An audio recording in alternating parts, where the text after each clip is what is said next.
Hello friends, नमस्कार। Judicial exam watcher channel से मैं राजेश कुमार सोनी। हम लोग पढ़ रहे हैं active voice, passive voice. Judiciary के एग्ज़ाम में, एपीओ के एग्ज़ाम में, जैसे कि राजस्थान में इंग्लिश पूछी जाती है, मेंस में इंग्लिश का पेपर भी होता है। तो ये ज़रूरी है कि ये कुछ छोटी छोटी चीज़ें आपको आना चाहिए। इसलिए आना चाहिए कि जुडिशरी का एग्ज़ाम अगर निकालना है तो इंग्लिश को कम से कम क्वालिफाइंग लेवल में आपको लेके जाना पड़ेगा, रखना पड़ेगा। तो आज हम एक छोटा सा रूल फिर सीखेंगे। एक्टिव वॉइस, पैसिव वॉइस में विशेष चीज़ क्या होती है कि आप सारे रूल्स पढ़े होते हैं, उसके बाद भी गलत हो जाता है, चूँकि कंपटीशन में वो कुछ ऐसा पूछता है। तो वो ऐसा क्या पूछ लेता है? तो आज हम ये जानेंगे कि कुछ वर्ब्स ऐसी होती हैं, अगर वो एक्टिव वॉइस में यूज़ की गई हैं, तो वो डायरेक्ट इन्फिनिटिव में यूज़ की जाएँगी, यानी कि वेयर इन्फिनिटिव उनको कहेंगे, या यूँ कहेंगे इन्फिनिटिव विदाउट टू, ऐसा भी बोल सकते हैं। तो अगर एक्टिव में वो सेंटेंस है और उसमें वो वर्ब यूज़ की गई है, तो वो बेयर इन्फिनिटिव में यूज की जाएगी, यानी कि और उसके बाद जो दूसरी वर्ब आएगी उसके बीच में टू नहीं आएगा। मोटी भाषा में ऐसा समझ लो। बाकी इंग्लिश ग्रामर के हिसाब से अगर आपको समझना है तो डायरेक्ट इन्फिनिटिव कहलाता है या बेयर इन्फिनिटिव कहलाता है, जिसमें इन्फिनिटिव तो होता है लेकिन उसमें टू यूज नहीं होता है। लेकिन सीखना क्या है? आपको सीखना यह है कि अगर यही वर्ब पैसिव वॉइस में यूज की जाएंगी तो फिर आपको इन्फिनिटिव विथ टू यूज करना होगा, यानी कि आपको टू यूज करना होगा, ये बेयर इन्फिनिटिव में यूज नहीं होगी। यानी कि ये एक ही वर्ब है, अगर एक्टिव वॉइस में यूज है तो वो डायरेक्ट इन्फिनिटिव में या बेयर इन्फिनिटिव में यूज होगी, लेकिन अगर वही वर्ब पैसिव वॉइस में आपको चेंज करके लिखना है तो फिर आपको टू लगाना पड़ेगा। तो कुछ वर्ब हैं गिनती की जिन्हें आपको रटना पड़ेगा, क्योंकि इन्फिनिटिव में गलती हो जाएगी। ये गलती एग्जाम में पूछी जाती है, तो आज यही सीखना है। जो पहले हम वो वर्ब लिखते हैं, कितनी वर्ब है? 8-10 वर्ब है करीब, वो आपको लर्न होनी चाहिए। और वो वर्ब देखते ही आपको पता होना चाहिए कि अगर इसका पैसिव बनाएंगे तो इसके साथ टू यूज करना पड़ेगा, और यही गलती कर देते हैं वो। इसमें एक वर्ब ऐसी है जो एक्सेप्शन है, अपवाद है, यानी कि वो एक्टिव में भी बेयर इन्फिनिटिव में यूज होगी और पैसिव में भी बेयर इन्फिनिटिव में यूज होगी, यानी कि डायरेक्ट इन्फिनिटिव दोनों में रहेगा। और वो वर्ब बड़ी पॉपुलर है, आप जानते हैं, लेट वो वर्ब है। बाकी वर्ब लिखेंगे उसके साथ में लेट भी रहेगा।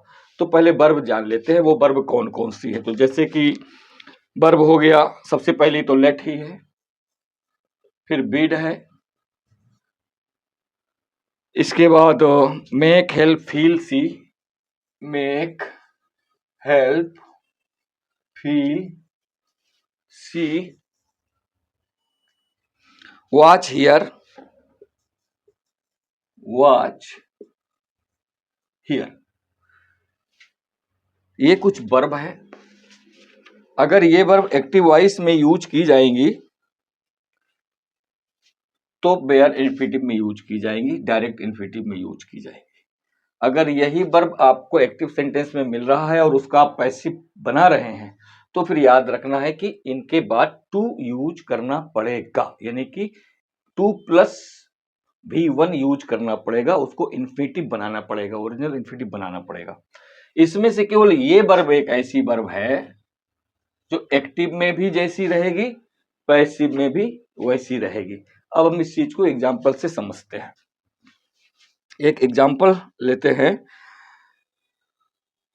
आई बेड हिम गो, आई बेड हिम गो।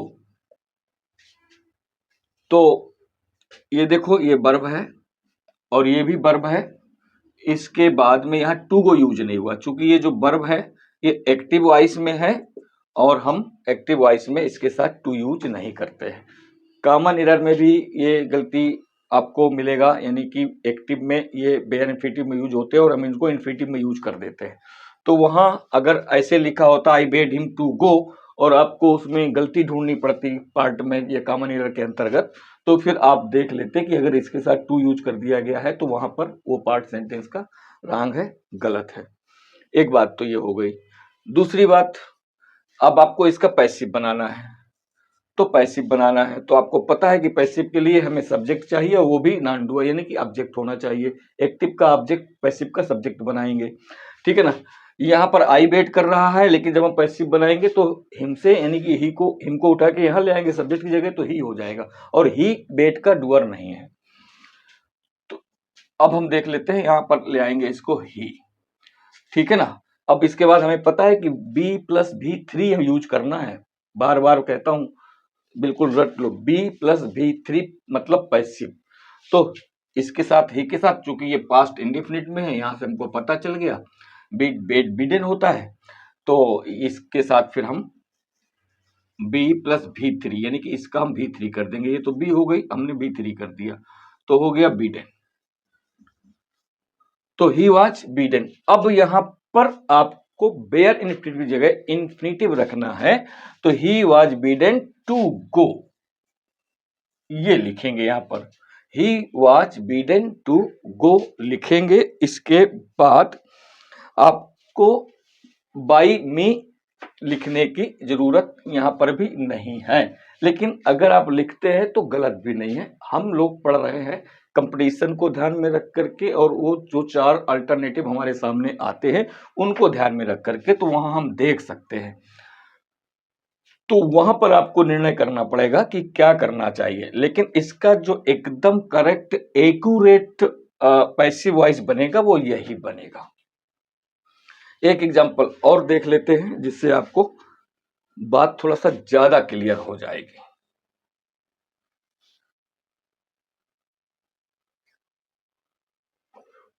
दूसरा एग्जांपल लेते हैं, सी लेट मी गो, सी लेट मी गो। अब देखो यहां पर लेट है, ये वर्ब है, ये वर्ब है, गो है ना, बेयर इन्फिनिटिव में यूज की गई है। लेकिन आपको याद क्या रखना है कि लेट एक ऐसी वर्ब है जो एक्टिव हो में हो या पैसिव में हो, वो बेयर इन्फिनिटिव में ही यूज की जाएगी।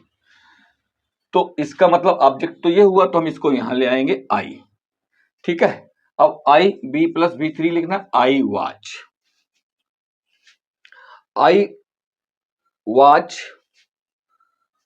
अब ये लेट है ना, अब लेट का थर्ड फॉर्म आप देखेंगे तो लेट लेट लेट ही होता है, तीनों फॉर्म सेम होते हैं, तो आई वाच लेट हो गया। अब इसके बाद हमने अभी रूल पढ़ा कि भाई देखो, अगर ये सारी वर्ब्स हैं तो ये एक्टिव में बेयर में यूज होती हैं, पैसिव में इनके साथ इन्फिनिटिव यूज होगा, यानी कि 2 प्लस V1 यूज होगा। लेकिन चूंकि यहाँ लेट लग गया, तो लेट है जो अपवाद है, इसलिए इसको भी ध्यान रखना है। ऐसे भी वो पूछ लेते हैं कि पैसिव बनाया, हमने रट रखा है कि 2 लगेगा, तो अब ये सारी वर्ब देखा, याद आया कि ये लगभग तो वही में से कोई एक वर्ब है, हमने 2 वाला सही कर दिया, तो वहां 2 वाला सही नहीं होगा। लेट के बाद में टू गो नहीं लिखना है, आपको गो लिखना है, और बाई हर आप लिख सकते हैं। तो ये बन गया I was let go by her, यानी कि लेट की वजह से यहाँ 2 नहीं आया। लेकिन रूल के अकॉर्डिंग देखा जाए तो लेट को छोड़ दीजिए, तो बाकी सारी वर्ब को अगर बी प्लस V3 में चेंज कर दिए हैं तो उसके बाद में फिर इन्फिनिटिव यूज करना पड़ेगा।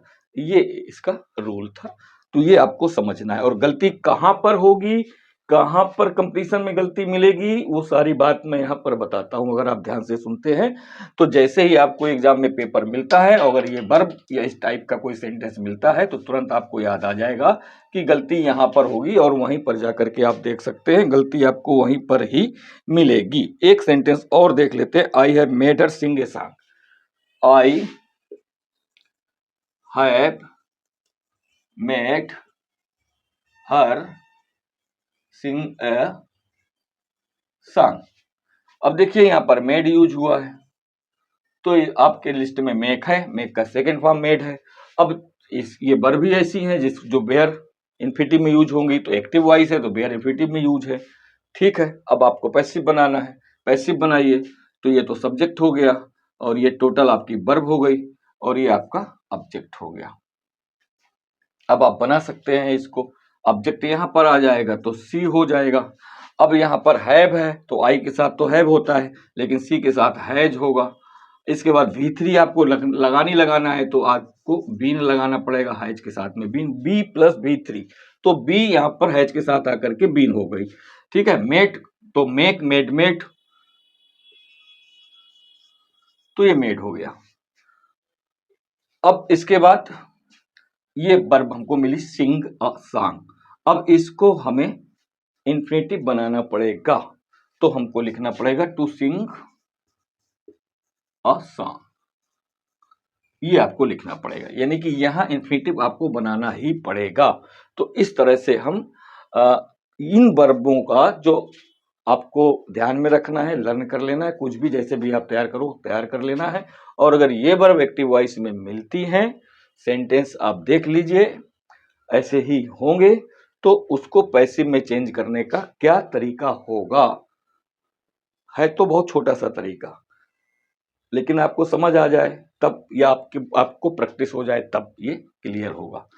तो आज हम यही समझाना चाह रहे थे। अब दो चार मैं आपको लिख सकता हूं, आप चाहें तो प्रैक्टिस कर सकते हैं, और अगर आपने उसको एकदम करेक्ट बना लिया है तो मुझे आप कमेंट में भेज सकते हैं।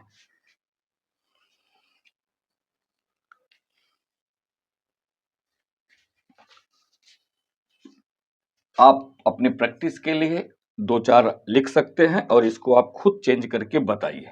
आई made him write a letter, I made him write और लेटर, कैसे चेंज करेंगे, देखो ये मेड है, ठीक है ना, और ये है, बस दिमाग दौड़ा दीजिए बन जाएगा। ये सब्जेक्ट है, ये ऑब्जेक्ट है।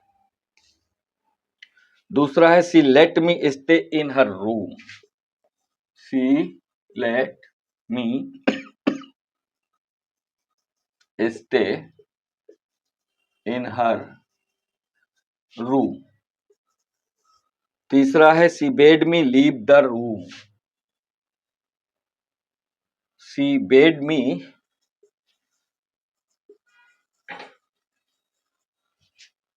Leave the room.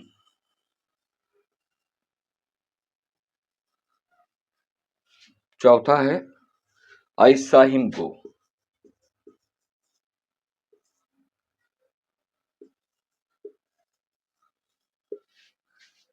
ये चार ऐसे सेंटेंस हैं जो आपको वीडियो देखने के बाद लास्ट में मिल रहे हैं, आप इन्हें बनाएंगे। वीडियो देख करके वीडियो में जो कुछ बताया है उसको आप अप्लाई कर लीजिए, आपको प्रैक्टिस, छोटी सी प्रैक्टिस तत्काल हो जाएगी। बाकी आप कहीं से भी सर्च करके इस तरह के मटेरियल को हल कर सकते हैं। तो इसको आपको एक्टिव से पैसिव बनाना है। आपको ये क्लियर है, ये मेड है, यहाँ यूज है, ये लेट वाला एक्सेप्शन है, याद रखिएगा, ये दोनों में सेम यूज होगी, बाकी सब में 2 + V1 इन्फिनेटिव यूज होगा। ये देख लीजिए, ये देख लीजिए, बस इन्हीं को याद रखना है आपको, बाकी बनाना आपको है। ये सारे ऑब्जेक्ट हैं आपके, ये ऑब्जेक्ट है, ये सब्जेक्ट बन जाएंगे, ये जो सब्जेक्ट हैं बाई के साथ चले जाएंगे, ये सारी इन्फिनेटिव वाली वर्ब है, टू इनके साथ लगेगा, टू इनके साथ लगेगा, ठीक है। और ये पैसिव बनाने के लिए B + V3 आपको याद रखना है, ठीक है ना। तो ये जिस टेंस में होगा तो उसका बी फॉर्म आपको यूज करना है, पास्ट में है तो पास्ट का बी फॉर्म यूज कर दीजिए, प्रेजेंट में है तो प्रेजेंट का बी फॉर्म यूज कर दीजिए और बना दीजिए। आप मुझे इनको बना करके करेक्ट, ये जैसे भी आपसे बनते हैं बना करके मेरे पास भेज सकते हैं कमेंट में, मैं देखूंगा, आपको रिप्लाई भी कर सकता हूं। वीडियो कैसा लगा, अच्छा लगा तो कमेंट जरूर करिए। चैनल में फर्स्ट टाइम विजिट कर रहे हैं तो सब्सक्राइब कर लीजिए, बेल आइकन को प्रेस कर लीजिए, नोटिफिकेशन आपको मिल जाएगा। Thank you for watching.